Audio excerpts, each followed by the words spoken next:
नमस्कार, मैं हूं दीपक डोभाल और जी बिजनेस के मोतीलाल ओसवाल स्टूडियो से आप देख रहे हैं जी बिजनेस की प्राइम टाइम पेशकश इंडिया 360। करेंगे दिन भर की तमाम अहम खबरों का 360 डिग्री एनालिसिस, लेकिन सबसे पहले हेडलाइंस। 2024 से पहले बीजेपी ने 4 राज्यों के बदले प्रदेश अध्यक्ष। पंजाब में सुनील जाखड़, तेलंगाना में किशन रेड्डी तो झारखंड में बाबूलाल मरांडी को जिम्मेदारी।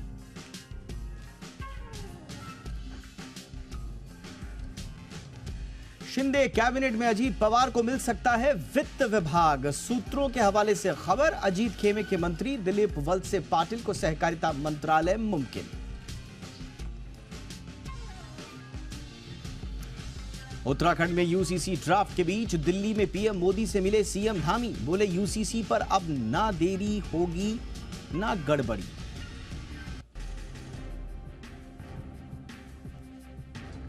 एससीओ वर्चुअल शिखर सम्मेलन में शहबाज के सामने पीएम का आतंकवाद पर बड़ा हमला।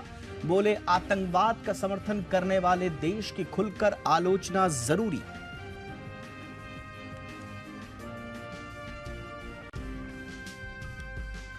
इलॉन मस्क ने ट्विटर यूजर्स को फिर चौंकाया। पोस्ट देखने और पढ़ने पर लगाई लिमिट। कहा डेटा स्क्रैपिंग के चलते करने पड़े बदलाव। आज इंडिया 360 की कवर स्टोरी में इन नए नियमों का करेंगे विश्लेषण। जानेंगे आखिर इन नियमों से यूजर्स पर क्या पड़ेगा फर्क और इलॉन मस्क बार बार क्यों करते हैं ऐसा। मंगलवार को भी बाजार में रहा हैप्पी वाला मूड माहौल। सेंसेक्स, निफ्टी और निफ्टी बैंक रिकॉर्ड स्तर पर बंद। सेंसेक्स 250 और निफ्टी 66 अंक की तेजी के साथ हुए बंद।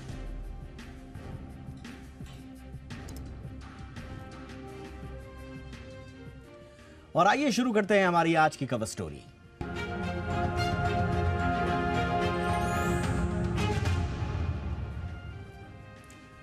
अगर आप ट्विटर यूजर हैं या आपको लोगों का ट्वीट पढ़ना पसंद है तो आपके लिए जरूरी खबर है, क्योंकि ट्विटर यूजर्स के स्क्रॉल करने वाली उंगलियों पर इलॉन मस्क ने लगाम लगा दी है। अब एक लिमिट तक ही ट्वीट देख या पढ़ सकेंगे। नए नियमों के मुताबिक अलग अलग यूजर्स के लिए अलग अलग पोस्ट देखने की लिमिट लगाई गई है। अब वेरीफाइड यूजर्स अपने अकाउंट से रोजाना 10,000 पोस्ट देख या पढ़ पाएंगे। वहीं अनवेरीफाइड यूजर मात्र 1,000 पोस्ट ही अपने अकाउंट से देख पाएंगे, जबकि नए अनवेरीफाइड अकाउंट वाले यूजर्स एक दिन में 500 पोस्ट देख और पढ़ पाएंगे। अब सवाल उठता है कि इन बदलावों की जरूरत क्यों पड़ी। इसका जवाब खुद इलॉन मस्क ने ही ट्वीट के जरिए दिया। मस्क के मुताबिक ये एक अस्थायी प्रक्रिया है जिसे बड़े पैमाने पर डेटा स्क्रैपिंग और सिस्टम में हेरफेर को रोकने के लिए की गई है। डेटा स्क्रैपिंग होती क्या है, इसे भी समझ लीजिए। दरअसल इंटरनेट से इंफॉर्मेशन निकालने वाली प्रक्रिया को आमतौर पर डेटा स्क्रैपिंग कहा जाता है। किसी भी बड़े लैंग्वेज मॉडल को प्रभावी ढंग से सिखाने की लिए ऐसे डेटा की जरूरत पड़ती है जो इंसानों द्वारा की गई ऑथेंटिक कन्वर्सेशंस हो, ताकि चैटबॉट जो है वो इंसानों की तरह ही रिप्लाई कर पाए, एकदम ह्यूमन तरीके से। इस डेटा का इस्तेमाल एआई कंपनियां अपने चैटबॉट्स को पावर देने के लिए करती हैं। ट्वीट लिमिट तय करके ये जो नया नियम लाया गया है, इससे पहले पिछले हफ्ते और ट्विटर ने और भी बदलाव किए थे। इन बदलावों के मुताबिक कोई भी ट्विटर पर बिना लॉगिन के ट्वीट नहीं देख पाएगा। इसका मतलब यह है कि अगर आप कोई ट्वीट देखना चाहते हैं तो पहले आपको ट्विटर पर अपनी आईडी बनानी पड़ेगी। इलॉन मस्क ने इसे भी अस्थायी कहा है। इलॉन मस्क ने यह भी कहा है कि ट्विटर का डेटा इतना लूटा जा रहा था कि यह सामान्य यूजर्स के लिए ठीक नहीं था। अब आपको बता दें कि इलॉन मस्क ने पहले भी कई बार एआई सहित अन्य प्लेटफॉर्म्स पर नाराजगी जाहिर की थी। हालांकि कारण जो भी रहा हो, लेकिन ट्विटर यूजर्स नए नियमों के बोझ से परेशान हो गए हैं। यही नहीं, दुनिया भर के यूजर्स इलॉन मस्क के नए नियमों की आलोचना कर रहे हैं। नए प्लेटफॉर्म्स की तलाश में भी हैं, लेकिन सवाल यह है कि नया प्लेटफॉर्म जाएगा क्या? ट्विटर जैसी टक्कर का प्लेटफॉर्म कोई तैयार हो पाया है? ये एक बड़ा सवाल है, क्योंकि यूजर्स कह रहे हैं कि इलॉन मस्क को जब मन में आ रहा है तब वो उसमें तब्दीलियां कर दे रहे हैं। यही जो नया नियम इलॉन मस्क लेकर आए, ये 3 बार बदला कुछ ही घंटे के अंदर। 3 बार नियमों में बदलाव किया। इतना कैजुअल ट्विटर को बना दिया है नई नीतियों के मामले में कि बहुत अनप्रेडिक्टेबल हो चुका है ट्विटर। कब क्या हो जाएगा, कौन से नए नियम आ जाएंगे, कुछ नहीं मालूम। तो ये अनप्रिडिक्टेबिलिटी जो है वो आखिर ट्विटर को कहां लेकर जाएगी और क्यों ऐसा कर रहे हैं बार बार इलॉन मस्क, ये समझने की कोशिश करते हैं दो खास मेहमानों से। हमारे साथ अमित दुबे भी थोड़ी देर में जुड़ेंगे जो कि सोशल मीडिया एक्सपर्ट है, और फिलहाल मेरे साथ जितेन जैन जुड़ चुके हैं, डायरेक्टर हैं वोएगर इंफोसेक प्राइवेट लिमिटेड के। बहुत बहुत स्वागत है जितेन आपका हमारे शो पर। सबसे पहले तो आपसे ही समझना चाहेंगे जितेन, ये चल क्या रहा है, बिटवीन द लाइंस क्या है, क्या चल रहा है इलॉन मस्क के दिमाग में? सिर्फ चैट जीपीटी डेटा निकाल लेगा या कोई एआई प्लेटफॉर्म डेटा निकाल लेगा, यही मसला है या बात कुछ और है? नहीं, वो बात नहीं है। देखिए, पहला सत्य आपको समझना होगा कि ये कोई जो भारत के अंदर हमें ये 10 साल से 12 साल से ये सिखाया जा रहा था कि ट्विटर, फेसबुक एक फ्री प्लेटफॉर्म से, there are no free lunches in life, मुफ्त में कुछ नहीं मिलता। ये सारी कंपनियां आपके डेटा को मार्केटिंग के लिए, इलेक्शन मैनिपुलेशन के लिए, थर्ड पार्टीज को बेचने के लिए, टारगेटेड एडवर्टाइजिंग के लिए डेटा बेचकर आपको जो है जो पैसा कमा रही थी, उससे आपको ये मुफ्त की लागत लगाई जा रही थी। इलन मस्क पिछले 3 साल से कह रहे हैं कि ये खत्म होना चाहिए।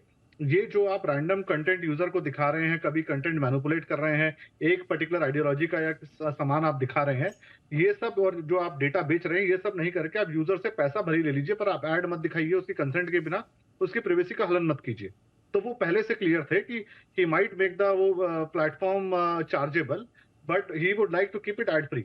वो एड से और टारगेटेड एडवर्टाइजमेंट से और डेटा बेचने से उसको मुक्त रखना चाहते हैं। ये पहली सवाल था। दूसरा, जो उन्होंने $44 बिलियन का इन्वेस्टमेंट किया ट्विटर के अंदर, उनकी कोशिश है कि ट्विटर को किस तरह से मोनेटाइज किया जाए। हमें मुफ्तखोरी की लत लग चुकी है। हम चाहते हैं व्हाट्सएप फ्री रहे, हम चाहते हैं फेसबुक फ्री रहे, हम चाहते हैं ट्विटर फ्री रहे। आखिर कंपनी चलेगी कहां से? तो ये हमको समझना होगा। जो व्यक्ति आपके मुंह से पैसा मांगकर आपसे सर्विस ले रहा है, वो आपकी पीठ पीछे डेटा नहीं बेचेगा। तो मुझे लगता है जो उनकी कोशिश है कि ट्विटर का व्यवसायीकरण किया जाए, किसी तरह से जो है कुछ रेवेन्यू कमाया जाए, उसमें कोई नुकसान नहीं है। और ये बात सच है दीपक जी, आप अपनी सोशल मीडिया टीम से, अपने चैनल की टीम से भी पूछ सकते हैं। आज कोई, आज भारत के अंदर या विश्व के अंदर कोई ऐसी कंपनी नहीं है जो ट्विटर का डेटा स्क्रैप करके ऑडियंस का फीडबैक कैसा आ रहा है, राजनीतिक दल ये देखते हैं कि हमें कौन कौन से व्यक्ति हमारे बारे में कैसा कमेंट कर रहे हैं, बड़ी कंपनियां देखती हैं हमारी ट्विटर पे किस तरह की कंप्लेंट आ रही है, क्या हमारे बारे में रुझान है, और जो दूसरे पॉलिटिकल कैंपेनर्स हैं, आपने बिल्कुल सही कहा, मॉनिटरिंग करती हैं। स्वाभाविक रूप से आपने सही कहा कि उनको अधिकार है कि उनके उसके लिए पैसा दीजिए। हाँ ठीक है, उनके प्लेटफॉर्म से डेटा जा रहा है, उनको उसका कुछ मिल नहीं रहा है, हम मानते हैं। लेकिन एक इसमें बिजनेस एंगल भी है। मैं पढ़ रहा था इसमें दुनिया भर के रिएक्शन, बड़ा दिलचस्प रिएक्शन ये आया है कि जब आप कंटेंट को देखने पर लिमिट लगा देंगे, यानी कि आपने कंटेंट के सर्कुलेशन पर लिमिट लगा दिया। अब जब कंटेंट देख नहीं पा रहे हैं लोग, लिमिटेड रूप में देख पा रहे हैं, तो कोई क्यों आपके प्लेटफॉर्म पर अपना एडवर्टीजमेंट लेकर आएगा? कोई क्यों बड़ा एडवर्टीजर आपके पास आएगा? तो ऐसे में तो प्रोफेशनल नुकसान भी हो रहा होगा ट्विटर को। नहीं, तो वो दोनों तरफ फायदा है ना। अगर मान लीजिए आप आज आपको कहा जाए कि एक अखबार में आप मात्र 100 आर्टिकल या 25 आर्टिकल दिन के पढ़ सकते हैं, मगर बहुत सारी ऐसी कंपनियां जो पूरे अखबार के सारे आर्टिकल डाउनलोड करके उसके ऊपर एनालिसिस करती हैं। तो आम आदमी के लिए 6-7 हजार ट्वीट से ज्यादा दिन में आप वैसे भी नहीं पढ़ते, और हो सकता है कम ज्यादा हो। मगर जो उनको ये लग रहा है कि 10-10 हजार, 15-15 हजार जो ट्वीट रोज स्क्रैप किए जा रहे हैं, मेरे डाउनलोड किए जा रहे हैं, मैं किस तरह से उसको मोनेटाइज करूं, और एक तरह से अपना ये ब्लू टिक का जो वो $800 पर मंथ, ₹800 पर मंथ का पैकेज है, वो भी बेचने की कोशिश है। तो व्यवसायीकरण तो वो कर रहे हैं, इसमें कोई दो राय नहीं है कि वो पैसा कमाना चाहते हैं, और वो जानते हैं कि इस समय व्यक्तियों को ट्विटर एक स्टेटस सिंबल बन चुका है, और हर व्यक्ति को ब्लू टिक चाहिए। और अगर ब्लू टिक नहीं तो वो अभी फोर्स करेंगे, अगर भाई पढ़ना भी है तो मुझे जो है वो आप जो है पैसा दो। और ये ट्विटर अकेला नहीं है। आप देखिए जो बड़ी बड़ी न्यूज़पेपर जो ऑनलाइन गए, 3-3, 4-4 साल, 5-5 साल तक वो सारे ऑनलाइन वर्जन ही पेपर फ्री चले। अभी पिछले 2-3 साल मैं वही कह रहा हूं ना भाई, एग्जैक्टली जितेन। अच्छा, हमारे साथ अमित जी, आर्टिकल, ठीक है जितेन, हमारे साथ अमित दुबे भी जुड़ चुके हैं, उनका भी हम इस पे टेक लेते हैं। अमित जी, आपकी प्रतिक्रिया पहले, ये क्यों कर रहे हैं इलॉन मस्क, कैसे इसके पीछे का फायदा क्या है? जितेन बता रहे हैं कि भाई उनके यहाँ से बार बार डेटा चोरी हो जा रहा था, एआई और दूसरे जो प्लेटफॉर्म्स हैं उसका इस्तेमाल कर पा रहे थे, ठगा हुआ सा महसूस कर रहे थे अपने आप को इलॉन मस्क, इसलिए कारोबारी लिहाज से उनका ये कदम है। आपका नजरिया क्या है इस पर? नहीं, बिल्कुल, ये क्योंकि डेटा एनालिटिक्स कई सारे टूल हैं जो ट्विटर डेटा पर डिपेंड करते हैं, और भी सोशल मीडिया का जो डेटा है, तो कई सारे बिजनेसेस डेवलप हो गए हैं और उनको ये डेटा चाहिए होता है, उसके बेस पर प्रेडिक्शन होती है और वो पॉलिटिकल प्रोडिक्शन से लेकर जो मार्केटिंग एक्टिविटीज है उनकी प्रोडिक्शन, कैसी सक्सेसफुल होगी मार्केटिंग, कितना इम्पैक्ट हुआ है, ये सारा जो ओपिनियन होती थी उसके बेस पर डिसाइड होता था। अभी वो सारे टूल डिपेंडेंट हो जाएंगे क्योंकि उनको डेटा सीधे सीधे नहीं मिलेगा, वो फ्री नहीं होगा, वो पेड हो जाएगा। सेकेंड की एंड यूजर भी है, जैसे हम लोग भी हैं। अब कभी भी कोई भी पॉलिसी, जो मेरा मानना है, एंड यूजर को नहीं करना चाहिए, क्योंकि वहीं से खेल शुरू हुआ था कि हम फ्रीडम ऑफ स्पीच और फ्रीडम ऑफ एक्सपेंशन देना चाहते हैं लोगों को, कहीं बार कितना भी डेटा कंज्यूम कर लें, और इसको पूरी तरीके से रोक भी नहीं पाएंगे। मैं इसका एक और कारण बताता हूँ कि ट्विटर का बैकअप होता है। कई सारी कंपनीज हैं जो ट्विटर को बैकअप करती रहती हैं, रिपोजिटरीज होते हैं, आपको वहां से डेटा मिल जाता है। तो कई बार जो आप ट्वीट डिलीट भी कर देते हो और रिमूव भी कर देते हो, उसको भी आप बैकअप से उठा लेते हो। तो जो कंपनीज है वो कहीं ना कहीं तरह सर्वाइव करेंगी, लेकिन जो एंड यूजर है वो रहेगा उसको, क्योंकि उसको लिमिटेड से मिलेंगे, और वो जो अभी तक डिपेंडेंट था उसके ओपिनियन पर, वो डेफिनेटली सफर करेगा उससे। मेरा इस पे काउंटर आर्ग्यूमेंट ये था, इसमें मैंने जितेन से भी पूछा इस बात को, मैं आपसे भी पूछ रहा हूं। ये कहा जा रहा है कि एक डिजास्टर हो सकता है इलॉन मस्क के लिए, क्योंकि आपने अगर कंटेंट को रेस्ट्रिक्ट कर दिया तो फिर क्यों आपके प्लेटफॉर्म पर एडवर्टीजमेंट करेगा, क्योंकि आप तो उसको सर्कुलेट होने नहीं दे रहे हैं, और वो भी उन यूजर से जो आपके टारगेट ऑडियंस हैं, यानी कि जो रैंडम लोग आते हैं ट्विटर पर, उनके लिए एक तो आपने लॉगिन की अनिवार्यता रख दी, दूसरा आपने उनके लिए कंटेंट भी रेस्ट्रिक्ट कर दिया। तो कोई क्यों आएगा आपके पास? जो एडवर्टीजमेंट करने आपके पास आएगा वो देखेगा कि मेरी रीच तो ऑलरेडी रेस्ट्रिक्टेड है। बिल्कुल बिल्कुल, देखिए ये डेफिनेटली लॉन्ग टर्म में बोल रहा था कि ट्विटर को नुकसान ही करेगा। कोई भी सोशल मीडिया प्लेटफॉर्म की वैल्यू ही उसकी रीच के कारण है। आप रीच रेस्ट्रिक्ट करोगे तो बाकी सब लोग ऐसे लिमिटेड हो जाएंगे। मैं आ रहा हूं जितेन आपके पास भी, पे ले लीजिए, मैं आपको कोई पोस्ट डालता हूं और भी उसकी उतने लाइक ही नहीं होते मुझे, तो मेरा उस प्लेटफॉर्म से धीरे धीरे इंटरेस्ट खत्म होगा। आप अमित, आज आपके कनेक्शन में अमित प्रॉब्लम भी आ रही है। मैं जितेन के पास चलूंगा, वो रिएक्ट करना चाह रहे थे, और टीम से कहूंगा कि इस बीच थोड़ा और कोशिश करें कि ठीक हो जाए। Please continue Jiten. दीपक जी, देखिए ये जो रेस्ट्रिक्शन है कंटेंट की, आप 6000 से ट्वीट ज्यादा नहीं पढ़ पाएंगे, ये यूजर जनरेटेड कंटेंट के ऊपर है। अच्छा, जो बिजनेस अकाउंट का कंटेंट है और जो एडवर्टाइजर का कंटेंट है, मुझे लगता है उसको उससे अलग रखा जाएगा। तो ट्विटर पे अगर एक एडवर्टाइजमेंट कंपनी को अगर ऐड देना है, तो वो 6000 ट्वीट तो आप यूजर के जो किसी दूसरे ने जो पोस्ट किया वो तो आप पढ़ेंगे। ऐड तो ट्विटर जितने चाहे आपको दिखाएगा, तो एडवर्टाइजमेंट के ऊपर रेस्ट्रिक्शन नहीं है। हाँ, मगर अब ये जरूर होगा, जो लोग 50-50 हजार बॉट लगा के आर्मी चला रहे थे, अब वो एडवर्टाइजर को पता होगा यार मेरा कम से कम जितना कंटेंट जा रहा है वो जेन्युइन अकाउंट्स के ऊपर जा रहा है, तो मोनेटाइजेशन भी होगा, और साथ में जो एक तरह से गेमिफिकेशन ऑफ बॉट्स है उसको किल करने का, वो भी एक तरह से पर्पस कहीं ना कहीं बहुत हद तक सर्व हो जाएगा। और तीसरा आपको एक समझना होगा, ट्विटर इस समय हमें एक जो इंटेलेक्चुअल्स हैं, जो जर्नलिस्ट हैं, जो पॉलिटिशियंस हैं, उनकी इस समय वो ब्रेड एंड बटर है। वो एक तरह से अब वो एक तरफ कुआं दूसरे तरफ खाई है, ना उगलते बन रहा है ना निगलते बन रहा है। ट्विटर के बिना उनकी जिंदगी चल नहीं सकती, और एलन मस्क ये चीज पहचान चुके हैं। उन्हें पता है कि मजबूरी में मुझे पैसा ये लोग देंगे ही देंगे, इसलिए ये एक तरह से बस आपसे जबरदस्ती आपके हलक से पैसा निकालने की कोशिश है। और वो ट्विटर नहीं, वो सारे प्लेटफॉर्म करेंगे। आप देखिए कम से कम 20 शो तो आपके चैनल ने की, जब ट्विटर ने ब्लू टिक के लिए पैसा मांगा, सबने उसको बहुत जो है वो क्रिटिसाइज किया। मगर आज फेसबुक भी यही कर रहा है, इंस्टाग्राम भी यही कर रहा है। मैं जितेन आपको फॉलो करें। हाँ। जिन लोगों ने एलन मस्क को गालियां दी, जितेन एक और खबर है, उसका कोई कोरिलेशन है क्या? एक और खबर है, खबर ये है कि मार्क जकरबर्ग का भी मेटा ट्विटर किलर जिसे कहा जा रहा है, थ्रेड्स, वो आ रहा है। तो कहीं ऐसा तो नहीं है कि ये उसकी भी तैयारी हो, उससे भी दो चार, तो वो भी एक फैक्टर रहा होगा। बिकॉज देखिए अब जो भी कॉम्पिटिटर, अगर आपको आपके कॉम्पिटिटर का data free of cost available हो, आपको उन्हीं अकाउंट्स में ऐड देना हो, तो देखिए अभी आर पार की लड़ाई है। तो एलन मस्क तो खैर उन्हें बॉक्सिंग रिंग में भी चुनौती दे चुके हैं, ये तो जो है व्यवसाय का बॉक्सिंग रिंग है। तो मुझे लगता है कि ये मेटा से मुकाबला कम, पर ट्विटर को फाइनेंशियली अफोर्डेबल बनाने की जो कोशिश है, कंपनी जो है पैसे के अभाव में बर्बाद ही ना हो जाए, बंद ही ना हो जाए, ट्विटर को एक self sustainable revenue making platform के ऊपर जो है वो डेवलप करने की कोशिश कर रहे हैं। तो अपनी इन्वेस्टमेंट को रिकवर करना चाहते हैं, वो पैसा कमाना चाहते हैं, और वो ये भी चाहते हैं कि जो एडवर्टाइजर है उसको रियल यूजर मिले, और जो रियल यूजर है अगर वो पैसा दे रहा है तो उसको बेतुके ऐड ना मिले, उसको स्पैम कंटेंट ना मिले, और जो वेरीफाइड पेड यूजर है उनको एक विजिबिलिटी ज्यादा मिले। तो मुझे लगता है इसको आप प्योरली बिजनेस पर्सपेक्टिव से देखिए, उससे ज्यादा इसमें कुछ नहीं है। नहीं, बट अगर फिनेंस की ही बात है, आपकी आवाज कट रही है दीपक जी। हाँ, अब आ रही है आपको मेरी आवाज? बहुत धीरे आ रही है। हाँ, ठीक है। अच्छा, मैं कोशिश कर रहा हूँ, मैं धीरे धीरे बोलूंगा। थ्रेड जो है, कहा यह जा रहा है कि थ्रेड से अगर आपको टक्कर लेनी है तो उसका तरीका तो ये है कि और लिबरलाइज करिए, आप ट्विटर को और लिबरल बनाइए ताकि उसमें ज्यादा वो यूजर फ्रेंडली रहे। अगर आप उसमें रेस्ट्रिक्शंस पे रेस्ट्रिक्शंस लगा रहे हैं तो आप तो एक केक वॉक दे रहे हैं थ्रेड्स के लिए।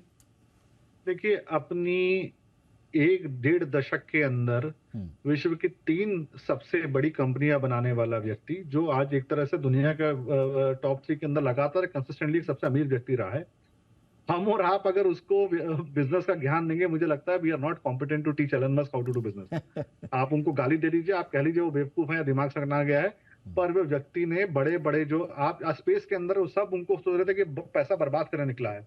आज स्पेसएक्स नासा से आगे निकलता जा रहा है, नासा उनको अपने कॉन्ट्रैक्ट दे रही है, उस व्यक्ति ने अपना पैसा लगा के रातें गराज में बिताई हैं। तो जिस व्यक्ति ने अपनी पर्सनल कैपिटल 44 बिलियन की लगा दी हो, लोन लेके अपने सारे सब सामान लगा दिया हो, वो अपने पैसे को डूबने ना देने की पूरी ईमानदार कोशिश करेगा। आप ये समझिए, हम उनको कितना भी है कि वो मेटा से टक्कर ले पाएंगे नहीं ले पाएंगे, वो मुझे लगता है कि एलन मस्क हमसे ज्यादा ये सब और ये भी एक कहा जाता है कि एलन मस्क से बड़ा मार्केट मैनिपुलेटर कोई नहीं है। क्रिप्टो को मैनिपुलेट करना, ट्विटर के कंटेंट को मैनिपुलेट करना, वो आने वाले समय को परख पा रहे हैं। अगर देखिए, ब्लू टिक का जो उन्होंने कहा कि मैं पेड ब्लू टिक सर्विस दूंगा, अगर वो गलत होते तो आज फेसबुक, मेटा, इंस्टाग्राम, व्हाट्सएप, ये सारी कंपनियां उसी पॉलिसी को फॉलो करके अब $800 के अंदर आज हर व्यक्ति ब्लू टिक नहीं बेच रहा होता। सबको समझ में आ रहा है कि जिस जिस जिस जिस रास्ते के ऊपर एलन मस्क निकले हैं, पैसा वहीं से आएगा और सारी कंपनियां उसको फॉलो करेंगी। और मैं आपको चुनौती देता हूं, अगर एलन मस्क से इससे पैसा कमा लिया तो अब 3 या 4 महीने के अंदर थ्रेड भी है, जैसे थोड़ा सा यूजर कंटेंट आ गया, यूजर आ गए, उसके बाद वो भी पेड हो जाएगा। वो पेड तो हो जाएगा, लेकिन कंपटीशन का क्या होगा? आज तो चलो इलॉन मस्क अकेले बादशाह हैं, इसलिए वो कभी भी यूजर से पूछते हैं किसको वेरीफाई करना है किसको नहीं, तो तुरंत वो लोगों पे अपना पोल चला देते हैं। किसको तो वो यही कह रहे हैं, जो ब्लू टिक का सामंतवाद है, मैं ये खत्म करना चाहता हूँ। हाँ। किसी को मुझसे पूछने की जरूरत ना पड़े कि किसको करूँ ना किसको ना करूँ। ये जैक डॉर्सी का काम था कि लेफ्ट लिबरल है तो मैं करूंगा, हाँ। अगर आप राइट विंग है तो मैं नहीं करूंगा। तो ठीक है, कह रहे हैं जो व्यक्ति $800 देगा मैं सबको करूंगा। नहीं, ब्लू टिक का सामंतवाद ठीक है, वो खत्म कर रहे हैं सबके लिए, वो कह रहे हैं, उनका नजरिया ये है कि भैया जिसके पास पैसा आओ हमारे पास, खुला खेल वाली बात है। लेकिन डिसीजन मेकिंग में तो सामंतशाही उनकी चल रही है ना। उनका मन कर रहा है तो वो रेस्ट्रिक्ट कर दे रहे हैं, उनका मन नहीं कर रहा है। 3 ट्वीट किए उन्होंने 1-2 घंटे के अंदर। पहले उन्होंने कहा कि साहब इतने यूजर्स होंगे, फिर उन्होंने कहा कि नहीं इतने कर देते हैं, फिर लास्ट में उन्होंने कहा कि कितना लिमिट कर दें, 8000 कर दें, 800 कर दें, 400 कर दें, 500 कर दें। तो ये डिसीजन में तो सामंतशाही चल रही ना उनकी। नहीं, वो तो प्राइवेट कंपनी है, प्राइवेटली ओन्ड कंपनी है, सबसे बड़े शेयर होल्डर है, क्यों नहीं करेंगे? ये जैक डॉर्सी भी कर रहे थे। बट प्रोडक्ट को, बट जितेंद्र, ये प्रोडक्ट को, ये आपके प्रोडक्ट को अनप्रेडिक्टेबल नहीं बनाता है, ये अनप्रेडिक्टेबल नहीं बना रहा है आपके प्रोडक्ट की सर्विसेज क्या हैं? अगर यही अनप्रेडिक्टेबल होगा तो वो प्रोडक्ट किस काम का? नहीं, ये आपको हमको लग रहा है अनप्रेडिक्टेबल है, उन्हें पता है ये, वो उनको एलन मस्क को भी लगता है कि तोप मांगोगे तो बंदूक मिलेगी। तो पहले 10,000 कह के आप 5,000 कह के कोहरा मचा दो, बाद में उसको बढ़ा दो। ब्लू टिक के मामले में भी यही करा, पहले बोले $25, फिर $10, चलो $8 दे दो। उसके बाद बोला कि मैं ये करूंगा, फिर उसको मैं चेंज कर देता हूँ, मैं नया तरह का टिक लगा दूंगा। फिर बोला अच्छा चलो मैं ईमेल आईडी भी वेरीफाई कर दूंगा। तो ये सब मेरे ख्याल से हो सकता है मार्केटिंग स्टंट भी हो। देखिए हो क्या रहा है, ये जो बेतुकी बातें हैं, 3-3 घंटे में ट्वीट कर रहे हैं, इसका कारण क्या हो रहा है? आप और हम जैसे लोग बैठ के 1-1 घंटे के इसके ऊपर शो कर रहे हैं, विजिबिलिटी और एडवर्टाइजमेंट उनको फ्री का मिल रहा है। तो एलन मस्क से बड़ा मार्केटर रैकेटियर कोई नहीं है। एब्सोल्युटली। हमको लग रहा है कि वो एक सुबह उठ के कुछ बोलते हैं, शाम को अलग से ट्वीट कर देते हैं और अगले दिन होते होते प्लान बदल जाता है। आपने सही कहा, प्लान यही हो। आपने सही कहा, क्योंकि ये ट्वीट करने के बाद उन्होंने लास्ट में फिर कहा भी कि देखिए ये आपका जो है मोस्ट व्यू ट्वीट हो गया, जो मैंने अनाउंस किया था। मेरे ख्याल से 340 मिलियन या उससे ज्यादा थे उस पर व्यूज जो थे, तो वो इसको एंजॉय भी कर रहे थे कि मैंने एक शिगुफा फेंका और डिसीजन तो जो भी हुआ अंत तो गत्वा हुआ। और कमाल की बात ये, इसको वो टेम्परेरी इमरजेंसी मेजर्स बता रहे हैं, यानी कि प्रेडिक्टेबिलिटी होती तो आज आप शो क्यों करते? अनप्रेडिक्टेबल थे और लग रहा था कि करके आ रहे हैं, इसलिए शो हो रहा है। लेकिन जिदिन एक बात तय है, ये इलॉन मस्क तब तक कर रहे हैं जब तक उनकी बादशाहत है, मोनोपोली है उनकी। हमारे यहाँ कू है और भी ऐप थे, अनफॉर्चुनेटली हमारे आपको एक सत्य समझना होगा। विश्व के दोनों सबसे बड़े लोकतंत्र के अंदर, भारत और अमेरिका के अंदर चुनाव है, यहाँ से ट्विटर को ऑलमोस्ट 60-70% यूजर बेस आता है। और उन्हें पता है कि चुनाव के अंदर ट्विटर का इस्तेमाल पिछले 5 साल में सबसे ज्यादा हो रहा है। फेसबुक और इंस्टाग्राम से कम 20 गुना बड़ा जो पॉलिटिकल कैंपेन्स का प्लेटफॉर्म है वो ट्विटर है। तो उन्हें पता है कि ये एकदम बेहतरीन समय है मोनेटाइज करने का। तो ये एक सोची समझी रणनीति है। देखिए, इतना बड़ा व्यक्ति जो इतनी बड़ी कंपनी चला रहा हो, जितने दुनिया भर के सलाहकार हो, वो इतना अनप्रेडिक्टेबल नहीं होता। हाँ, अनप्रेडिक्टेबल। अमित जी हमारे साथ ठीक जी अमित जी हमारे साथ जुड़ चुके हैं। उनका फाइनल कमेंट, हालांकि समय अब नहीं रह गया, लेकिन अमित जी से मैं फाइनल कमेंट जरूर लूंगा। अमित जी, थ्रेड्स कुछ कर पाएगा? ये मोनोपोली तोड़ पाएगा मेटा का थ्रेड्स? नहीं देखिए, अभी ऐसा कुछ नहीं है, क्योंकि किसी भी चीज को बिल्ड करने में टाइम लगता है। और ट्विटर ने एक पॉलिटिकल सॉर्ट ऑफ स्तंभ खड़ा कर दिया। ट्विटर को प्लेटफॉर्म नहीं मानता, मैं उसको एक राजनीतिक ज्यादा मानता हूं, और उस हिसाब से काफी स्ट्रांग है। उसको एकदम से खत्म करना मुश्किल। ठीक फिर से डिस्टर्बेंस आ रही है आपकी। एनीवे, मुझे लगता है कि दर्शकों को काफ़ी जानकारियां मिली होंगी हमारे दोनों मेहमानों से। जितेन ने काफ़ी इंसाइट्स दिए, बहुत सारे व्यूज़ दिए हमारे दर्शकों के लिए। बहुत बहुत शुक्रिया आप दोनों का। अमित जी, आप जुड़े, बहुत बहुत शुक्रिया। जितेन जी, आपका भी बहुत बहुत शुक्रिया हमारे साथ वक्त निकालने के लिए आपका। तो ये थी आज की हमारी कवर स्टोरी।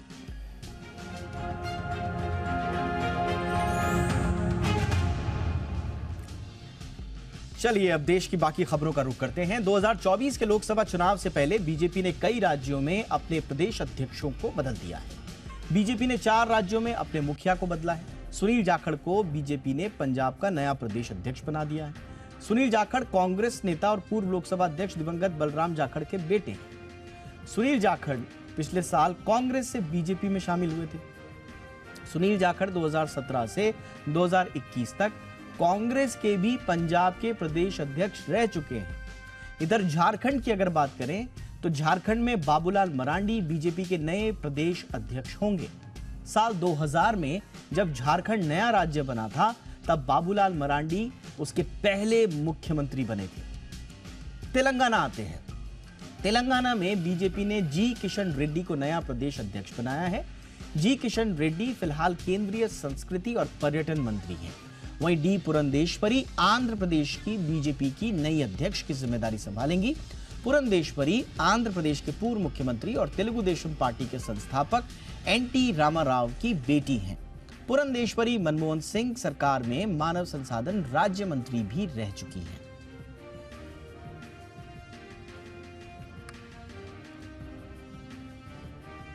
महाराष्ट्र के सियासी महासंग्राम का तीसरा दिन है। महाराष्ट्र की पॉलिटिकल पिक्चर पल पल बदल रही है।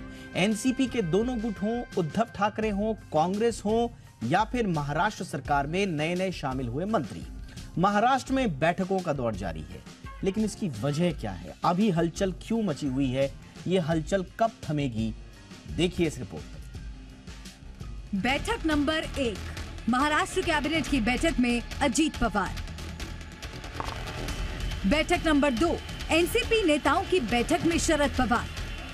बैठक नंबर 3, मातोश्री में उद्धव ठाकरे की बैठक। बैठक नंबर 4, कांग्रेस विधायकों की बैठक। ये वो 4 बैठकें हैं जो महाराष्ट्र के महासंग्राम की तस्वीरें बयां कर रही हैं। हर गुट, हर खेमा अपनी ताकत आजमा रहा है। शतरंज की नई चाल चल रहा है। नया राजनीतिक जाल बुना जा रहा है। सबसे पहले बात अजीत पवार की, जिन्होंने अपने चाचा से बगावत कर महाराष्ट्र सरकार में अपनी जगह बनाई। शक्ति प्रदर्शन के बीच उन्होंने अपने समर्थकों के साथ नया ऑफिस भी खोला।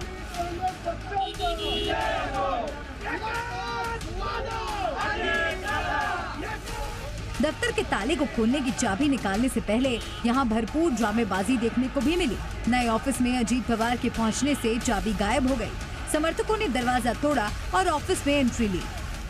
उस वक्त अजीत पवार उनके साथ शामिल हुए 8 मंत्रियों के साथ महाराष्ट्र मंत्रिमंडल की बैठक में मौजूद थे। सूत्रों के मुताबिक अजीत पवार ने अपने लिए वित्त मंत्रालय की चाबी मांगी, यानी वो वित्त मंत्री का पद चाहते हैं।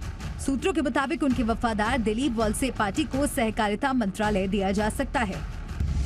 महाराष्ट्र की राजनीति के पावर हाउस रहे शरद पवार अब अपनी पार्टी के नेताओं को एक एक कर जोड़ने में जुट गए हैं। देर रात अपने लीगल एडवाइजर से मुलाकात के बाद शरद पवार ने एनसीपी नेताओं की मीटिंग भी बुलाई। इस बीच अजीत पवार के साथ गए कुछ नेताओं ने भी उनसे दूरी बनाना शुरू कर दिया। विधायक दिलीप मोहिते पाटिल ने दिलीप वलसे पाटिल को मंत्री पद दिए जाने पर नाराजगी जाहिर की। खास बात यह है कि अजीत पवार के पास अब उनके दावों को साबित करने की चुनौती है। शरद पवार के खेमे के नेता लगातार उनके समर्थक विधायकों के नाम की घोषणा करने की मांग कर रहे हैं। वहीं मातोश्री में भी महाराष्ट्र की राजनीति की नई हलचल देखने को मिली, जहां उद्धव ठाकरे अपनी खोई हुई जमीन तलाश रहे हैं। महाविकास अघाड़ी में फूट के बाद उद्धव के घर पर बैठक हुई। बताया गया कि यहां उद्धव ने अपने नेताओं को लोकसभा की तैयारी करने के लिए कह दिया है। इस संकट के घड़ी में जो संघर्ष का समय चल रहा है राष्ट्रवादी कांग्रेस का, शिवसेना भी 1 साल से यही संघर्ष कर रहा है। तो हम सब महाविकास अघाड़ी के बैनर के नीचे हम एक साथ हैं, ये हम बताते हैं बार बार।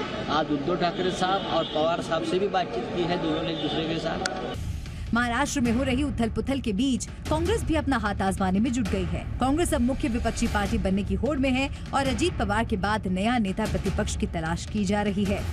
महाराष्ट्र में हर नेता, हर पार्टी राजनीतिक संग्राम में विजयी होने की होड़ में पूरी ताकत लगाए हुए है। आगे क्या होगा इसे समझना है तो महाराष्ट्र पर पल पल नजर बनाए रखना जरूरी होगा।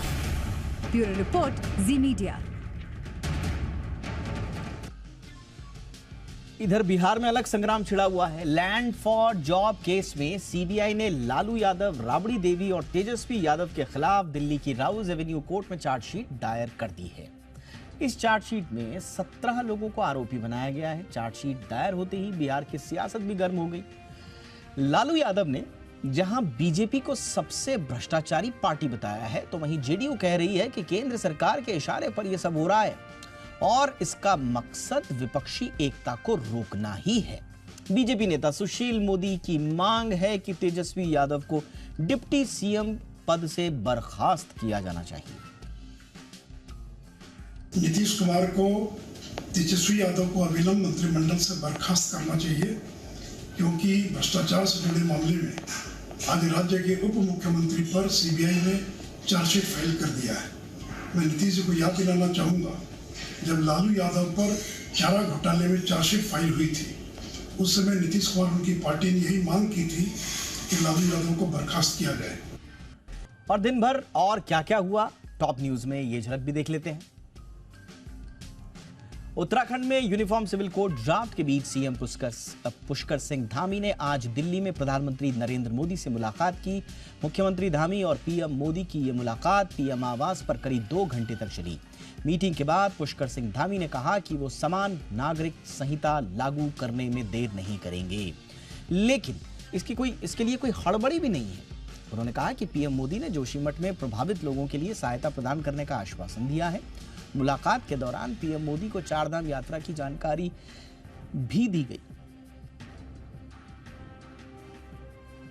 दिल्ली के उपराज्यपाल वीके सक्सेना ने दिल्ली सरकार के विभिन्न विभागों में नियुक्त करीब 400 प्राइवेट कर्मचारियों को हटा दिया है। दिल्ली सरकार ने एलजी के फैसले का विरोध किया है और कहा कि वो इस फैसले को कोर्ट में चुनौती देंगे। दिल्ली सरकार का कहना है कि एलजी के पास कर्मचारियों को हटाने का कोई अधिकार नहीं है।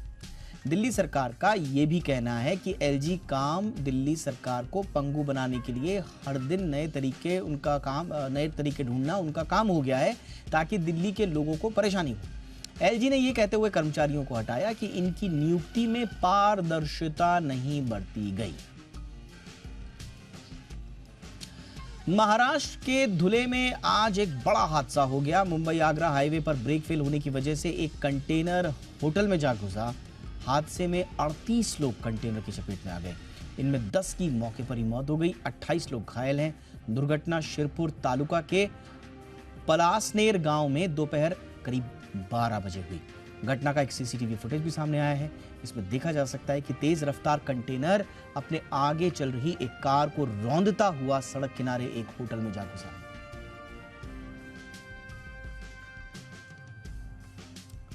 डीडीए यानी कि दिल्ली विकास प्राधिकरण की नई हाउसिंग स्कीम में 5,500 फ्लैट्स आवंटित किए जाएंगे। इस नई योजना के साथ ही डीडीए ने लोगों को एक नई सुविधा भी दी है। इसके तहत 2 अगल बगल के फ्लैट को जोड़कर फ्लैट की साइज को भी बढ़ाया जा सकता है। डीडीए के मुताबिक चल रही स्कीम के तहत दिए जा रहे फ्लैटों को जोड़ने की मंजूरी दे दी गई है। इससे फ्लैट मालिक अपने फ्लैट का साइज बढ़ा सकते हैं। डीडीए ने ये स्कीम 30 जून को खोली थी। इसमें लोगों को पहले आओ पहले पाओ के आधार पर फ्लैट बांटे जाएंगे।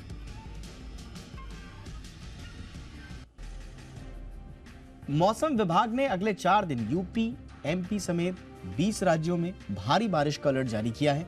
आईएमडी के मुताबिक अभी तक देश में सामान्य से 8% कम बारिश हुई है। हालांकि उत्तर पश्चिम भारत में सामान्य से 40% ज्यादा बारिश हुई है। उधर बिहार में नेपाल से आने वाले पानी के चलते बाढ़ का खतरा मंडरा रहा है। बिहार में बिजली गिरने से 3 लोगों की मौत हो गई है। मौसम विभाग ने उत्तराखंड, पूर्वी उत्तर प्रदेश, बिहार, झारखंड, महाराष्ट्र, गोवा, तमिलनाडु, ओडिशा, आंध्र प्रदेश, कर्नाटक, महाराष्ट्र, केरल, सिक्किम, अरुणाचल प्रदेश, असम में भारी बारिश की संभावना जाहिर की। गोरखपुर से लखनऊ के बीच आज वंदे भारत का ट्रायल किया गया। लगभग 4 घंटे में ट्रेन ने यह सफर पूरा किया। गोरखपुर से लखनऊ तक 3 स्टॉप है। अभी वंदे भारत का 110 से 120 किलोमीटर प्रति घंटा की रफ्तार से ट्रायल हुआ है, लेकिन ये ट्रेन 160 से 180 किलोमीटर प्रति घंटे की रफ्तार से दौड़ सकती है। ये ट्रेन गोरखपुर से निकलने के बाद बस्ती, मनकापुर और अयोध्या में 2-2 मिनट रुकने के बाद लखनऊ के चारबाग स्टेशन पर अपने निर्धारित समय से 13 मिनट पहले पहुंची।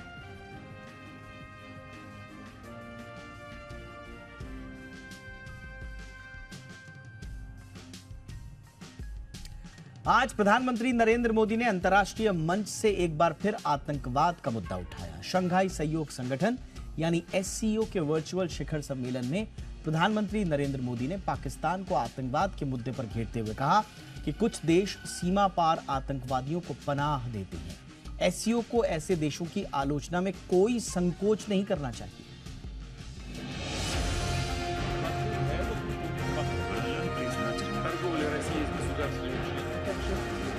पूरा विश्व एक परिवार।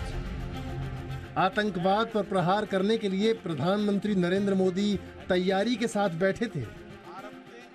बस फिर क्या था, आतंकवाद पर पीएम मोदी के शब्द बाण शुरू हुए तो टेरर के प्रोड्यूसर और डायरेक्टर सन्न होकर सुनते रह गए। कुछ देश क्रॉस बॉर्डर टेररिज्म को अपनी नीतियों के इंस्ट्रूमेंट के रूप में इस्तेमाल करते हैं, आतंकवादियों को पनाह देते हैं। एससीओ को ऐसे देशों की आलोचना में कोई संकोच नहीं करना चाहिए।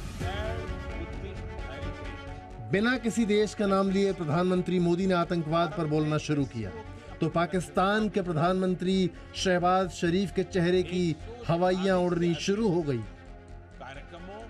शहबाज शरीफ समझ गए थे कि अभी तो बस ये झांकी है, आतंकवाद पर पीएम मोदी का प्रहार बाकी है। आतंकवाद क्षेत्रीय एवं वैश्विक शांति के लिए प्रमुख खतरा बना हुआ है।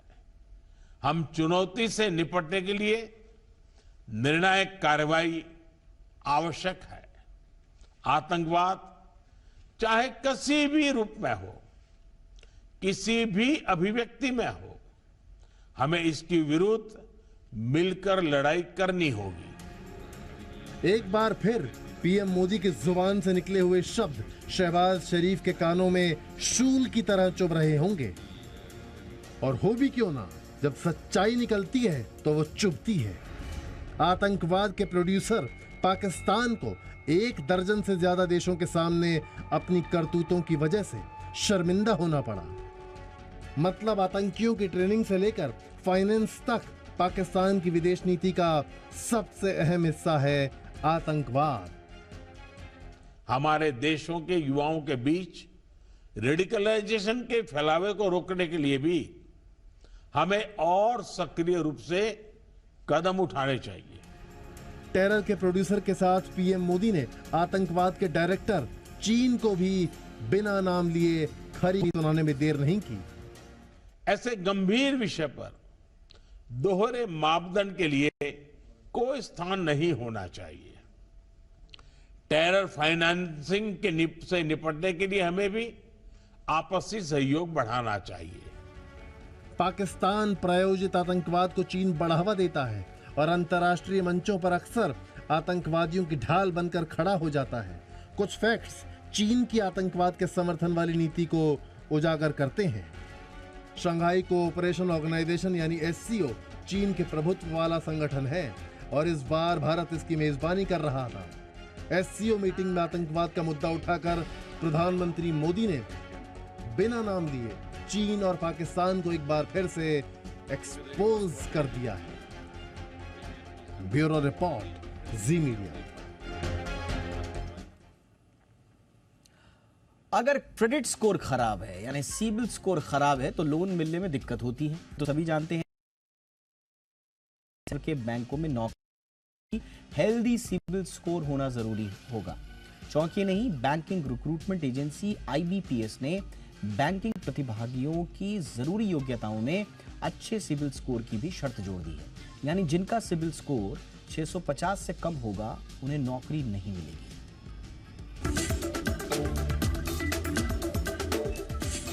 सुनकर किसी को भी बेतुका लग सकता है, लेकिन सच्चाई यही है कि पब्लिक सेक्टर के बैंकों में जॉब करनी है तो सिविल स्कोर को दुरुस्त रखना जरूरी होगा। बैंकिंग रिक्रूटमेंट एजेंसी यानी institute of banking personal selection ने एक ऐसा ही नोटिफिकेशन जारी किया है जिसमें बैंकिंग प्रतिभागियों के लिए 650 का सिविल स्कोर अनिवार्य होगा। यानी ग्रेजुएशन और 20 से 28 साल की उम्र सीमा जैसी अनिवार्य शर्तों के साथ अब कैंडिडेट की क्रेडिट हिस्ट्री का बेहतर होना भी एक अनिवार्य योग्यता होगी।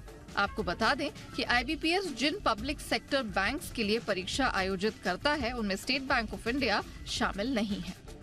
रिक्रूटमेंट एजेंसी IBPS ने अपने नोटिफिकेशन से साफ किया है कि परीक्षा की सभी बाधाएं पार कर लेने के बाद अगर कोई कैंडिडेट किसी बैंक में खाता धारक है तो ज्वाइनिंग के दौरान उसे अपना सिविल स्टेटस देना होगा।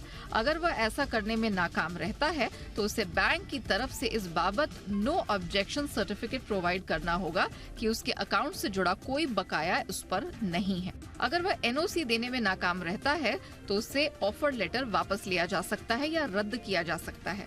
हालांकि बिना बैंक खाते वाले कैंडिडेट्स को अपनी सिविल स्थिति देने से छूट दी गई है, लेकिन आज के दौर में प्रतियोगी परीक्षार्थी है तो निश्चित तौर पर उसके पास अपना बैंक अकाउंट भी जरूर होगा।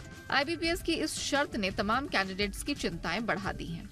अब सिविल स्कोर की अनिवार्यता संबंधी शर्त में पेच क्या है उस पर बात करते हैं। फाइनेंशियल लेन देन नहीं के बराबर होने पर या किसी तरह का लोन नहीं लेने पर भी सिबिल स्कोर बहुत अच्छा नहीं होता। तो फिर इस दायरे में नौकरी तलाश रहे लोगों को क्यों लिया जा रहा है जबकि वो खुद पैसे नहीं कमा रहा है? तो किसी भी कैंडिडेट से ज्वाइनिंग के दौरान उससे कैरेक्टर के साथ साथ इस बात को लेकर NOC ली जाती है कि उस पर कोर्ट में किसी तरह का कोई केस तो नहीं चल रहा है। अगर चल रहा है तो इसका पूरा ब्यौरा देना होता है। उसकी योग्यता संबंधी सभी दस्तावेजों की पूरी जांच होती है। ऐसे में सिबिल स्कोर की ऐसी कौन सी जरूरत है? फिलहाल तो ये शुरुआती चरण है। प्रतिभागियों पर इस तरह की शर्तें थोपने से निकलने वाले परिणाम को देखना होगा, लेकिन ये जरूर है कि कंपटीशन के दौर से गुजर रहे छात्रों पर सिबिल स्कोर का एक और बोझ लादना उनकी तैयारियों पर असर डाल सकता है। ब्यूरो रिपोर्ट, जी मीडिया। बात बाजार की कर लेते हैं। मंगलवार को भी बाजार मंगलमय रहा। सेंसेक्स, निफ्टी और निफ्टी बैंक रिकॉर्ड स्तर पर बंद हुए। कारोबार के आखिर में सेंसेक्स 274 अंक चढ़कर 65,480 के करीब बंद हुआ। निफ्टी 66 अंक चढ़कर 19,390 के लेवल पर क्लोज हुआ। निफ्टी बैंक 143 अंक उछलकर 45,300 के पार बंद होने में कामयाब रहा। दिन भर का हाल बताएंगे आशीष चतुर्वेदी। देखिए, भारतीय बाजारों में अगर आप देखें तो स्ट्रॉन्ग अप ट्रेंड देखा जा रहा है। आज के दिन भी अगर आप देखें तो क्लोजिंग काफ़ी बढ़िया देखने को मिली, जहां पर निफ्टी में अगर आप देखें तो दिन के दौरान अच्छी खासी तेजी रही। क्लोजिंग के समय 65 अंकों का उछाल यहां पर देखने को मिला। और निफ्टी बैंक की बात करें जहां पर अगर आप देखें तो कंपेरेटिवली स्ट्रेंथ पूरे दिन से काफ़ी ज़्यादा थी। बैंकिंग स्पेस में काफ़ी बस था। 120 अंकों की बढ़त के साथ निफ्टी बैंक बंद हुआ। अब बात करें निफ्टी के बढ़ने वाले स्टॉक्स की तो देखिए क्वार्टरली अपडेट्स आ रहे हैं बैंक फाइनेंशियल्स की तरफ से, काफ़ी अच्छी तरफ आ रहे हैं, तो इसका असर देखने को मिल रहा है। आप देखिए बजाज दौरान 7% की तेजी यहाँ पर देखने को मिली और बजाज फिनसर्व यहाँ पर भी अगर आप देखें तो 6% के बड़े गेंस के साथ स्टॉक बंद हुआ। हीरो मोटोकॉर्प यहाँ पर देखिए हार्ली डेविडसन के साथ जो करार हुआ है, नई बाइक लॉन्च की है, इसके बाद 4% की तेजी यहाँ पर देखने को मिली और टेक महिंद्रा यहाँ पर देखिए 2.5% का इजाफा आपको नजर आया। लेकिन क्योंकि हीरो मोटोकॉर्प से अब कंपटीशन काफी ज्यादा होगा प्रीमियम बाइक्स में, तो आयशर मोटर्स दिन के दौरान 6-7% की गिरावट यहाँ पर आपको देखने को मिली। भारतीय एयरटेल 2%, पिस्टला, ग्रासिम, डिविस लैब जैसे कुछ स्टॉक्स है जहां पर आपको गिरावट देखने को मिली। अन्य स्टॉक्स की बात की जाए तो देखिए स्मार्ट मीटर को लेकर जो नए ऑर्डर्स कंपनी को मिल रहे हैं, इसके चलते श्नाइडर इलेक्ट्रिक है, एचपीएल इलेक्ट्रिक, जेनेस पावर जैसे कुछ स्टॉक्स है जहां पर बड़ी खरीदारी आपको देखने को मिली। बैंकिंग खासतौर पर अगर आप देखें तो छोटे सरकारी बैंकों में बस काफी ज्यादा है। आप जेएनके बैंक को देखिए, पीएनबी, बैंक ऑफ इंडिया, ये कुछ ऐसे स्टॉक है जहां पर एक्सेप्शनल स्ट्रेंथ आपको देखने को मिली। और निजी बैंकों में देखा जाएगा तो फेडरल बैंक भी 3% की तेजी के साथ अच्छा खासा बंद हुआ है। एस्टर डीएम हेल्थकेयर लगातार बड़ी तेजी, लाइफ आई के आसपास 11-12% का उछाल यहाँ पर दिन के दौरान नजर आया। मिड प्लस में तेजी आई, जेबीएम ऑटो और पूनावाला फिनकॉर्प यहाँ पर भी अगर आप देखें तो 5% के गेंस आपको देखने को मिले। लेकिन क्योंकि मर्जर रेशियो जो है आईडीएफसी फर्स्ट बैंक के शेयरधारकों के फेवर में नहीं था, इसके चलते वायदे बाजार में टॉप लूजर 4% की गिरावट आपको देखने को मिली। एचईजी, एल&टी फाइनेंस बड़े मूव के बाद थोड़ा सा सुस्ता है और मोतीलाल ओसवाल यहाँ पर भी अगर आप देखें तो 2.5% की गिरावट आपको यहाँ नजर आएगी। ज्वेलरी बेचने वाली कंपनी सेनको गोल्ड का आईपीओ आज से निवेश के लिए खुल गया है। सेनको गोल्ड के 405 करोड़ रुपए के आईपीओ में 6 जुलाई तक पैसे लगाए जा सकते हैं। इस इश्यू के तहत 270 करोड़ रुपए के नए शेयर जारी होंगे और 135 करोड़ रुपए के शेयरों की ऑफ सेल विंडो के तहत बिक्री होगी। इस आईपीओ में पैसे लगाने चाहिए या नहीं लगाने चाहिए, बता रहे हैं जी बिजनेस के managing editor Anil Singhvi. Promoters का बैकग्राउंड बहुत स्ट्रॉन्ग है, 4th जनरेशन है प्रोमोटर्स की जो इस बिजनेस में है और ज्वेलरी बिजनेस में सेफ पार्टनर्स जैसे प्राइवेट इक्विटी इन्वेस्टर हैं जो कॉन्फिडेंस बढ़ाते हैं। और एक और इंटरेस्टिंग चीज़ जो कल बात करते करते मुझे पता चली, केपीएमजी जैसा बिग 4 ऑडिट फर्म पिछले 11 सालों से ये प्रोमोटर्स की माइंडसेट दिखाता है। अब तक का ग्रोथ ट्रेंड काफ़ी मजबूत रहा है, लगातार कंपनी अच्छी ग्रोथ दिखा रही है, फाइनेंशियल ट्रैक रिकॉर्ड अच्छा है, कैश फ्लोज बढ़िया हैं, प्रॉफिटेबल है, प्रॉफिट की ग्रोथ बढ़िया है, रेवेन्यू ग्रोथ ठीक है, वैल्यूशंस भी आकर्षक हैं 13-14 के मल्टीपल पर पूरे इंडस्ट्री पेयर के लिहाज से भी। और सबसे बढ़िया बात भी है कि मैनेजमेंट ने ना लिस्टिंग पर पैसा बनाने के लिए थोड़ी जगह छोड़ी है। नेगेटिव यही है, कंपटीशन बहुत ज़्यादा है। वो कंपटीशन तो किस बिजनेस में नहीं, ज्वेलरी में तो खैर है ही है। ज़्यादा इनका पूर्वी भारत की तरफ, बंगाल और आगे उस तरफ इनका कॉन्सेंट्रेशन ज़्यादा है, तो हल्का नेगेटिव मान सकते हैं, लेकिन वही उनकी स्ट्रेंथ भी है कि उस मार्केट में गहरी पकड़ है। एक ही चीज़ है जो थोड़ा सा मुझे चिंता की बात है कि डेट थोड़ा इंक्रीज हुआ है, 550 करोड़ से जो FY21 में था तो FY23 में 1177 करोड़ हो गया, तो थोड़ा कर्ज बढ़ना ये हल्की सी चिंता की बात है। बिजनेस के साथ बढ़ता है मैं जानता हूँ, लेकिन थोड़ा सा कर्ज को कंट्रोल में रखना जरूरी है। बाकी मुझे एक भी कोई ऐसा खास नेगेटिव लगा नहीं। सो उस हिसाब से आप लिस्टिंग पर भी और लॉन्ग टर्म के लिहाज से भी आप पैसा लगा, लिस्टिंग पर भी और लॉन्ग टर्म दोनों के लिहाज से पैसा लगा सकते हैं। आईडीएफसी फर्स्ट बैंक में आईडीएफसी के मर्जर को बोर्ड की मंजूरी मिल गई है। इसी मर्जर को लेकर जी बिजनेस के मैनेजिंग एडिटर अनिल सिंघवी ने बात की आईडीएफसी फर्स्ट बैंक के MD and CEO we Vaidyanathan से। आप भी सुनिए। ऐसा क्या कुछ आप अचीव कर पाएंगे इस मर्जर से, दोनों कंपनियों के साथ में आ जाने से, जो अब तक अचीव करना बाकी था? क्या कुछ फायदा होगा सर? पहला फायदा यह है कि बैंक का नेटवर्क बढ़ेगा, क्योंकि वहां पे कैश है around cash equivalents around 600 crore का है आईडीएफसी लिमिटेड में। जब मर्जर होगा तो बैंक में आ जाएगा। और दूसरा है कि क्योंकि हम 266 करोड़ शेयर्स कैंसिल कर रहे हैं, लेकिन 248 करोड़ मतलब उससे कम 16 करोड़ शेयर कम इश्यू करेंगे, उससे एक बुक वैल्यू पर शेयर बढ़ता है। बुक वैल्यू पर शेयर आईडीएफसी बैंक का 5% बढ़ेगा।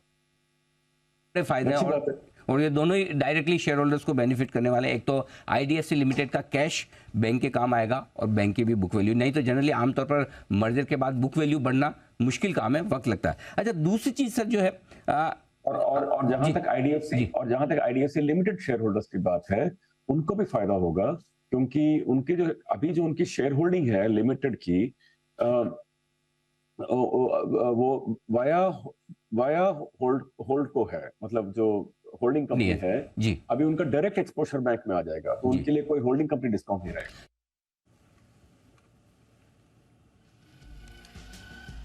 किया इंडिया ने आज अपने किया सेल्टोस फेसलिफ्ट से पर्दा उठा दिया है। इस नई कार की बुकिंग 14 जुलाई से की जा सकेगी। नई सेल्टोस के 3 variant x line, GT line और टेक लाइन में पेश किया गया। इसे क्या है इसकी खूबियां, ये बता रही है जी बिजनेस की executive editor Swati Khandelwal.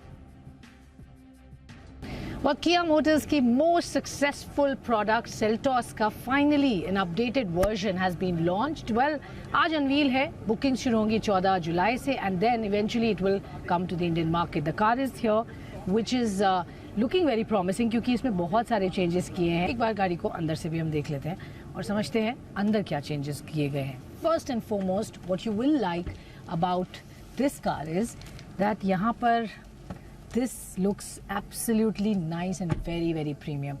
2 10.25 inch के स्क्रीन्स यहाँ पर जोड़ दिए गए हैं जिससे कि very beautiful seamless look on the dashboard आपको मिल जाता है, which is very futuristic, very nice and promising to look at. Overall premiumness में this enhances the overall value.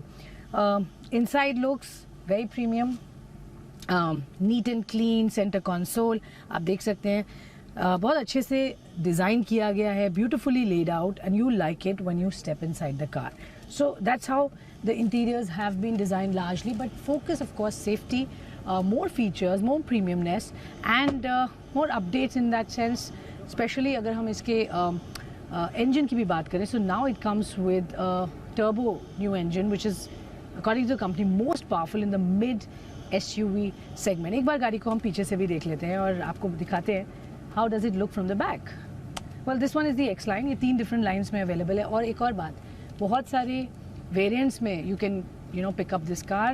Almost 17 different variants हैं जिसमें ये गाड़ी Indian markets में available है. Well, this is how it looks from the back. Again, beautiful, very classy and sleek from the way now it looks. So overall, company is very bullish कि वो इस गाड़ी कि अच्छी रिस्पांस फ्रॉम कंज्यूमर्स देखेंगे. Already बहुत waiting period था ही पहले और अब कंपनी काम कर रही है इसकी प्रोडक्शन और बढ़ाने की, because they are hoping they will get some good numbers going. 14 जुलाई बुकिंग शुरू होती है और उसके बाद deliveries will begin in due course. Harley Davidson की नई बाइक से आयशर मोटर्स पर क्यों पड़ सकता है असर, ये बताने के लिए हमारे साथ हैं कुशल. जी, तो हार्ले डेविडसन ने हीरो मोटोकॉर्प के साथ मिलकर अब तक की अपनी सबसे सस्ती बाइक भारत में इन्होंने लॉन्च की है और इससे कहीं ना कहीं आयशर मोटर्स पर आगे चलकर बड़ा दबाव देखने को मिल सकता है क्योंकि कंपटीशन अब रॉयल एनफील्ड के साथ हेड्स ऑन बनता हुआ नजर आ रहा है. यहाँ पर 440 सीसी की जो सेगमेंट की पहली बाइक है, इन्होंने 2.29 लाख से शुरुआती कीमत रखी है एक्स शोरूम की. और यहाँ पर अगर आप देखें तो 3 वेरिएंट्स है बाइक के और हार्ले डेविडसन की जो हीरो मोटोकॉर्प के साथ पार्टनरशिप है, ये इसकी पहली बाइक है और राजस्थान में ही इसकी प्रोडक्शन हो रही है. अब यहाँ पर कंपटीशन किस तरह का है, अब आप देखें तो आयशर मोटर्स की जो रॉयल एनफील्ड है उसमें क्लासिक, हंटर और मिट्योर है जिसकी प्राइस रेंज और अलग अलग वेरिएंट्स की बात करें तो 1.5 लाख से लेकर 2.26 लाख तक इनकी अलग अलग बाइक्स ये आती हुई नजर आती हैं. यानी कि जो 350 सीसी तक की बाइक्स है वहाँ पर इनका बड़ा पोर्टफोलियो है और पोर्टफोलियो के लिहाज से अगर आप जून महीने के आयशर मोटर्स की ऑटो बिक्री आंकड़े देखेंगे तो करीबन 89% इनकी कुल जो रॉयल एनफील्ड की बिक्री होती हुई दिखी है उसमें 350 सीसी तक की ही बाइक्स है. तो अगर हेड्स ऑन यहाँ पर कंपटीशन और ज़्यादा बढ़ता हुआ नजर आता है और जो मार्केट शेयर है आयशर मोटर्स का उस पर कहीं ना कहीं आगे चलकर जो चैलेंज है ये हार्ले डेविडसन की बाइक करती हुई नजर आ सकती है और इसी वजह से आयशर मोटर्स पर आज आपको इतना बड़ा दबाव भी आता हुआ नजर आया है. और दूसरी तरफ हीरो मोटोकॉर्प ने ऑलमोस्ट 2.5 से 3% तक की इंट्राडे मूव्स काउंटर में आती हुई दिखी है. आइए आगे बढ़ते हैं और समझने की कोशिश करते हैं कि महंगाई का इस समय क्या हाल है. देखिए, महंगाई का मॉनसून कनेक्शन है. जी हाँ, मॉनसून में बादल तो बरस रहे हैं लेकिन इन बरसते बादलों ने महंगाई भी बरसा दी है. बारिश की वजह से देश के कई राज्यों में सब्जियों की कीमतें लगातार बढ़ रही हैं. टमाटर पहले से 100 रुपये से लेकर 150 रुपये किलो तक बिक रहा है. अब हरी मिर्च की कीमत भी तेजी से बढ़ने लगी है. देश के ज्यादातर शहरों में मिर्च 150 रुपये से लेकर 200 रुपये तक पहुंच गई है. वहीं अदरक की कीमत पर भी मौसम का असर दिखाई देने लगा है. इतना ही नहीं, इन कीमतों में अभी आने वाले 1 महीने तक कोई कमी होती नहीं दिख रही है।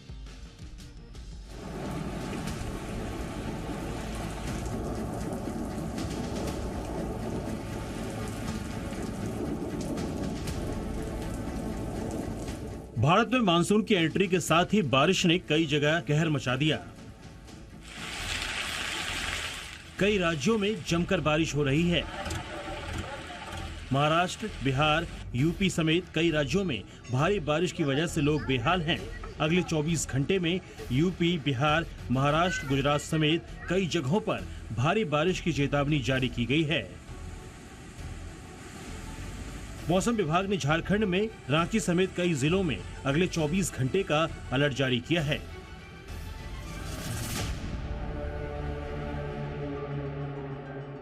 बरसात शुरू होते ही पूरे भारत में सब्जियों के दामों में भारी उछाल देखा जा रहा है। सब्जियों की सप्लाई कम होने की वजह से दाम लगातार बढ़ रहे हैं। टमाटर के दाम जस के तस बने हुए हैं। टमाटर 100 रुपए से 150 रुपए प्रति किलो बिक रहा है। बरसात के चलते पंजाब से आने वाली आपूर्ति बंद हो गई है। मंडियों में ऊपरी हिमाचल के क्षेत्रों में सब्जियां पहुंच रही हैं, लेकिन मांग के मुताबिक आपूर्ति नहीं होने से इनके दामों में एकाएक उछाल आया है। सब्जियां आम लोगों की पहुंच से दूर हो रही है। फूल गोभी, भिंडी और शिमला मिर्च के दामों में भारी उछाल आया है। टमाटर 100 से 150 रुपए प्रति किलोग्राम बिक रहा है। हरियाणा के कुरुक्षेत्र की सब्जी मंडी में सब्जियों के दाम इस कदर आसमान छू रहे हैं कि लोग त्रस्त होते जा रहे हैं। लोगों का कहना है कि सब्जी लेने का मन नहीं कर रहा और ये सब्जियां हैं कि आम आदमी की पहुंच से बाहर होती जा रही हैं। भोपाल में भी सब्जियों के दाम आसमान छू रहे हैं, जहाँ मिर्ची अब खाने से ज्यादा खरीदने में तीखी लग रही है। आगरा में भी टमाटर लाल होता जा रहा है। टमाटर के दाम आसमान छू रहे हैं। रिटेल मंडी में टमाटर का भाव 100 रुपए से 120 रुपए प्रति किलो बिक रहा है। जिस ग्राहक की जरूरत 1 किलो टमाटर की है, वो 1 पाव ही टमाटर ले रहा है। 4-5 दिन पहले टमाटर का भाव 60 रुपए 80 रुपए था। 20 रुपए किलो की टमाटर था, अभी 120 रुपए हो गया। दक्षिण भारत में भी सब्जियों के दाम आसमान छू रहे हैं। जानकारों का मानना है कि जब तक नई फसल नहीं आ जाती, तब तक दामों में कमी होने के आसार कम ही हैं। ब्यूरो रिपोर्ट, जी मीडिया। आज सावन का पहला दिन है और देश भर के मंदिरों में शिव भक्तों का तांता लगा हुआ है। मध्य प्रदेश में उज्जैन के महाकाल मंदिर में सावन के पहले दिन भारी भीड़ उमड़ी। महाकाल मंदिर के कपाट आज सुबह 2:30 पर ही खोल दिए गए थे। हालांकि आज से 70 दिन तक शिव भक्तों का गर्भगृह में प्रवेश भी बंद रहेगा। केवल पुजारी ही पूजन करेंगे। श्रद्धालुओं के लिए महाकाल के दर्शन की विशेष व्यवस्था की गई है। पवित्र श्रावण मास में उत्तर प्रदेश के मुख्यमंत्री योगी आदित्यनाथ ने गोरखपुर में भोले बाबा का जलाभिषेक किया। दिल्ली में चांदनी चौक के गौरीशंकर मंदिर में भी शिव भक्तों का तांता लगा रहा। श्रद्धालु भोले बाबा का जलाभिषेक कर रहे हैं।